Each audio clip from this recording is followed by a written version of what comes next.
ಆಡು ಮುಟ್ಟದ ಸೊಪ್ಪಿಲ್ಲ ನಿನ್ನ ಮೆಚ್ಚದವರ್ಯಾರಿಲ್ಲ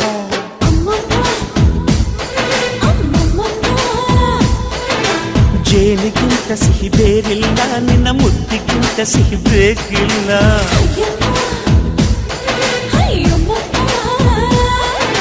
ಕಣ್ಣು ಕುಕ್ಕುವ ಬೆಚ್ಚಿ ಬೀಳುವ ಅಂದವಾದ ಹೆಣ್ಣು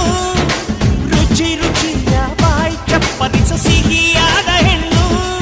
ಅಯ್ಯೋ ತಿಂದು ಬೇಗಿದರು ಆಸೆ ತೀರದ ಪಂಚಾಮೃತ ಇವಳು ಅಮ್ಮಮ್ಮಮ್ಮಮ್ಮ ವಯ್ಯಾರಮ್ಮಮ್ಮಮ್ಮ ಅಮ್ಮಮ್ಮಮ್ಮಮ್ಮಮ್ಮ ನೀ ಸಿಂಗಾರಮ್ಮ